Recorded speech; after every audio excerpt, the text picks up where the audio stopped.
నమస్తే. Welcome to our channel. నేను సిరి. జోగి రమేష్ ఎక్కడ? ఎందుకంటే తను గతంలో చూసాం. చంద్రబాబు నాయుడు గారి ఇంటి పైన తనకు సంబంధించిన కొంతమంది మనుషులతోని ఎలాంటి చర్యలకు పాల్పడ్డారో చూసాము. ఎంత దారుణానికి ఒరగడ్డారో కూడా చూసాము. అయితే ఇప్పుడు అదే భయంతో తను పరారీలో ఉన్నారని చెప్పేసి కొన్ని వార్తలైతే బయటకొస్తున్నాయి. అలాగే తన కుటుంబ సభ్యుల మీద కొన్ని భూ వివాద కేసులు కూడా ఉన్నాయని కూడా మనకి వార్తలొస్తున్నాయి. సో అసలు ఏం జరిగింది? ఏంటి అనేది మనకి వివరించడానికి మనతో పాటు ఉన్నారు ప్రముఖ సీనియర్ జర్నలిస్ట్ డాక్టర్ దుర్గా పట్లమణి గారు. నమస్కారం మేడం. నమస్తే అండి. మేడం, ఇప్పుడు చూస్తుంటే జోగి రమేష్ వైసీపీ హయాంలో ఉన్నప్పుడు ఆయన ఇలాంటి అరాచకాలకు పాల్పడ్డాడో మనం చూసాం. స్వయాన అప్పుడు ఆ టైంలో మన చంద్రబాబు నాయుడు గారి ఇంటి పైన తన అనుచరులతోని ఎలాంటిది చేశారో మనం చూసాం. ఇప్పుడు కూడా తన మీద అలాంటిది ఏమైనా జరుగుద్దేమో అని చెప్పేసి ఒక భయంతోని తను పరారిలో ఉన్నట్టు కొన్ని వార్తలు వస్తున్నాయి. అలాగే అగ్రిగోల్డ్ భూములు ఏవైతే ఉన్నాయో సీజ్లో ఉన్నాయి, వాళ్ళ కుటుంబ సభ్యులు అమ్ముకున్నారు, వాటిపైన కేసు ఉంది. సో వాటి వల్ల కూడా తనకి ఏదో జరుగుద్దని ఒక భయంతో కూడా తను పరారిలో ఉన్నారని చెప్పేసి మరి వార్తలు వస్తున్నాయి. ఇందులో ఎంతవరకు వాస్తవం ఉందంటారు? అంటే ఇప్పుడు చంద్రబాబు నాయుడు గారి ఇంటి మీద దాడి జరిగింది కదండి అప్పట్లో. ఆ దాడికి సంబంధించి జోగి రమేష్ ఆయన అనుచరులు ఉన్నారు అందులో, ఆ కేసులో. అంటే జోగి రమేష్ చేయించాడని మనందరికీ తెలుసు, అర్ధరాత్రి గోడ దూకింత. సో ఇప్పుడు ఏమైందంటే, ఇప్పుడు ఈ అగ్రిగోల్డ్ భూములు అన్నారు కదా,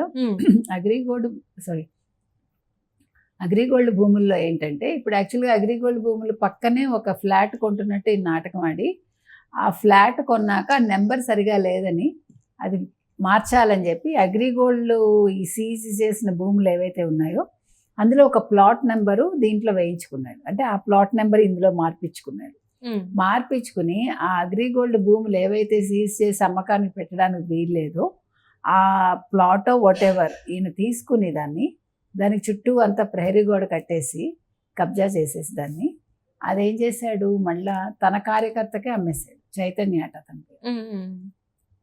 అంటే చూడండి ఎంత తెలివి, అతి తెలివి అంటారు దీన్ని. కాబట్టి అసలు మీరు జగన్మోహన్ రెడ్డినే అంటారా, జగన్మోహన్ రెడ్డి దగ్గర ఉండే మనుషుల్ని అంటారా? అంటే మనకి యథా రాజా తథా శిష్య అన్నట్టుగా జగన్మోహన్ రెడ్డి ఎలా ఉన్నాడో వీళ్ళు అలాగే ఉన్నారు. అసలు ఇట్లాంటి ప్రభుత్వం వెళ్ళిపోవటం అనేది ప్రజలు నిజంగా ఎంతో సంతోషించాల్సిన అంశం. వాళ్ళు ఇలాంటి వాళ్ళని వదిలించుకున్నారని. ఎవరిని ముట్టుకోండి మీరు, అవినీతి, అక్రమాలు, దందాలు, లేకపోతే కొట్లాటలు, లేకపోతే ఎదుటి మనిషి మీద దౌర్జన్యాలు చేయడాలు.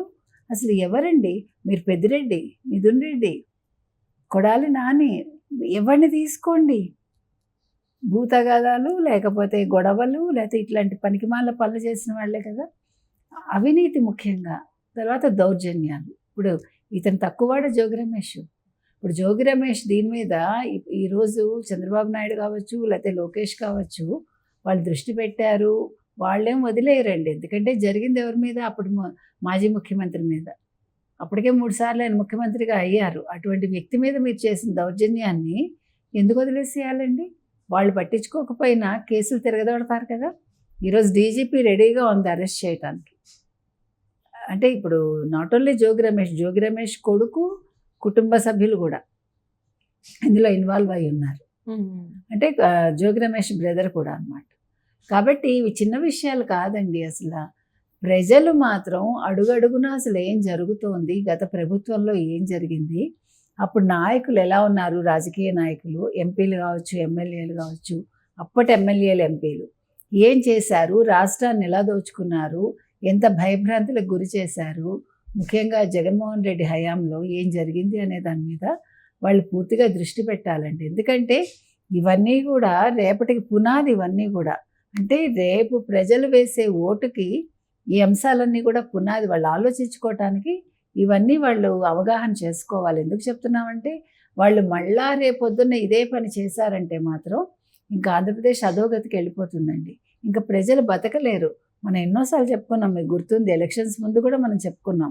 వీళ్ళు కనుక ఓటు వేస్తే మళ్ళా వైసీపీకి, వాళ్ళు అందరూ కూడా మైగ్రేట్ అయిపోతారు, భూములు, ఆస్తులు అన్నీ వదిలేసుకున్నాను మనం చెప్పాం.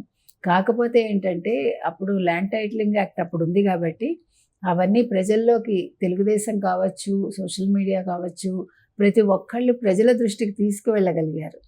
లాస్ట్ మినిట్లో అయినా కూడా ఒక వారంలో ప్రజల మనసుల్లోకి అది బాగా వెళ్ళింది. అంటే జగన్మోహన్ రెడ్డి ప్రభుత్వం మీద ఉండే వ్యతిరేకతే కాకుండా ఈ ల్యాండ్ టైటిలింగ్ యాక్ట్ కూడా ఆ రోజు చాలా బాగా పనిచేసింది. లేదంటే ఈ రోజు ప్రజలు చాలా ఇబ్బందులకు గురయ్యేవారు కదా. కాబట్టి ఎందుకు చెప్తున్నామంటే ప్రజలు తెలివిగా ఉండాలండి. ఈ రోజు జోగి రమేష్ అసలు ఎక్కడికి వెళ్ళాడో తెలియదు, అంటే పారిపోయాడేమో. అంటే సిఐడి ఆల్రెడీ వేటలో ఉన్నట్టు, జోగి రమేష్ ని వెతికే వేటలో ఉన్నట్టు కూడా మనకి తెలుస్తుంది. ఎందుకు మరి అప్పుడు అధికారం ఉందా, అధికార బలంతో అలా చేయడం, ఇప్పుడు అధికారం కోల్పోయాక ఇలా భయపడి అసలు ఎవరికి దొరకకుండా పారిపోవడం అనేది అసలు ఎలా చూడాలంటారు మరి? అంటే ఆ రోజు ఏం చేశాడంటే, ఎప్పుడైతే చంద్రబాబు నాయుడు గారి ఇంటి మీద ఇట్లా చేయించగలిగాడు దాడి రాత్రి, మర్నాడు జగన్మోహన్ రెడ్డి కళ్ళ ముందు ఆయన హీరో అయిపోయాడు ఆయన కంటికి. అంటే జగన్మోహన్ రెడ్డి దగ్గరికి వెళ్ళి బోర వెచ్చుకుని, చూసారా నేను కాబట్టి చేయగలిగాను అన్నట్టుగా చెప్పుంటాడు. అసలు జగన్మోహన్ రెడ్డి ఇతనికి ఫ్రీ హ్యాండ్ ఇచ్చేసాడు. ఇప్పుడు జగన్మోహన్ రెడ్డికి కావాల్సింది ఏంటి? చంద్రబాబుని ఎవరైనా తిట్టాలి, ఎవడైనా ఇబ్బంది పెట్టాలి, ఎవరైనా ఆయన్ని బాగా, అంటే ఏ రకంగా అయినా సరే, లొకేషన్ కావచ్చు, వాళ్ళని ఎంత తిట్టి ఎంత వాళ్ళని ఇబ్బంది పెడితే ఈయనకి అంత మానసిక ఆనందం అన్నమాట. ఎందుకంటే ఈయన ఒక మానసిక రోగి కదా జగన్మోహన్ రెడ్డి.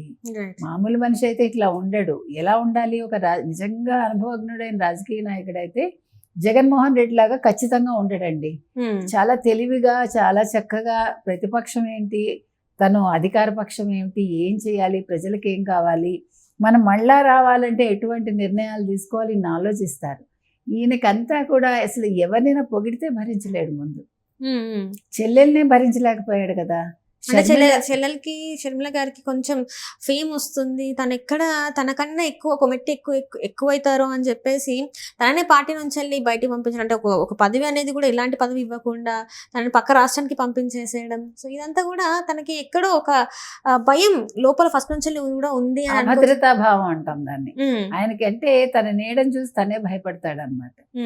మీకు అర్థమైందా? మీకు ఎవరికైనా కుక్క కరిచింది అనుకోండి, ఫర్ ఎగ్జాంపుల్ చెప్తున్నా, మీరు సరైన మెడిసిన్స్ తీసుకోకపోతే 6 నెలల తర్వాత ఆ మనిషి నీళ్ళని చూసే భయపడతాడు. నీళ్ళని చూస్తే భయపడతాడు, తన నీడని చూసి తను భయపడతాడు. ఆ తర్వాత కుక్క చేష్టలు చేస్తాడు. మీకు తెలుసో లేదు, మీరు చూసారో లేదు. సో అట్లాగా ఈయన ఒక భ్రమ అన్నమాట ఈయనకి. ఈయన తన నీడని చూసి తనే భయపడతాడు. ఎవరు నన్ను చంపేస్తారేమో, పొడి చేస్తారేమో, అందుకే కదా ఈ పరదాలు కట్టుకోవడం అంతా చేసేవాడు. ఇప్పుడు పరదాలు కట్టుకోవట్లేదు, కానీ ఏం చేస్తాడు మరి? ప్రజల్లో ఉండాలి కదా. ఇప్పుడు ఎలాగ ప్రభుత్వం ఒప్పుకోదు పరదాలు కట్టడానికి, ప్రజలు ఒప్పుకోరు. 5 ఏళ్ళు అంటే సాగింది. ఎందుకు చెప్తున్నామంటే మానసిక రోగి కాకపోతే ఈ రకమైన పరిపాలన చేయడు. ఈ రకమైన వ్యక్తుల్ని, ఎవరైతే దౌర్జన్యాలు చేశారు, ఎవరైతే అక్రమాలు చేశారు, ఇలాంటి మనుషులు ఎవడైనా ఎత్తిన పెట్టుకుంటాడండి?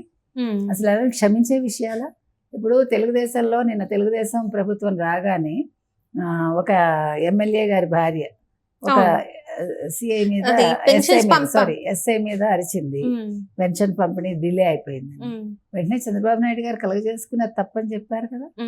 తర్వాత నిన్న ఇంకెక్కడో కూడా ఏదో జరిగింది. అంటే ఎందుకు చెప్తున్నానంటే, నాయకుడు అనేవాడు చిన్న విషయం మీద కూడా దృష్టి పెట్టాలి. అంటే పార్టీకి చెడు జరుగుతుంది, లేకపోతే పార్టీకి ఇబ్బంది అవుతుంది, రేపొద్దున రాజకీయాల్లో మళ్ళీ మనం మనగలగాలంటే అనేది ఆలోచన ఎప్పుడైతే ఉంటుందో అప్పుడు వెంటనే వాళ్ళు స్పందిస్తారు. నిజంగా అసలు తెలివైన వాడు జగన్మోహన్ రెడ్డి అనుకుంటే, ఆ రోజు జోగి రమేష్ ఇది చేయగానే ఏం చేసి ఉండాలి? పిలిచి, ఇది నువ్వు చేసింది తప్పు, ఇలా చేయకూడదు, చర్యలు తీసుకోవాలి. చేసినందుకు వెంటనే అతనికి శిక్ష పడేలా చేస్తే జగన్మోహన్ రెడ్డి గొప్పవాడు అయ్యి ఉండేవాడు. మనం చెప్పొచ్చేది ఏంటంటే, జోగి రమేష్ కానీ, జోగి రమేష్ కొడుకు కానీ, కుటుంబ సభ్యులు కానీ చేసిన తప్పిదాలకి వాళ్ళు అరెస్ట్ అయినా మనం ఆశ్చర్యపోక్కర్లేదండి. సిఐడి ఎలాగా లుకౌట్లో ఉంది కాబట్టి డెఫినెట్గా ఇవాళ రేపు పట్టుబడతాడు ఆయన. ఇవన్నీ కూడా గుణపాఠాలు కావాలి వైసీపీ నాయకులకి.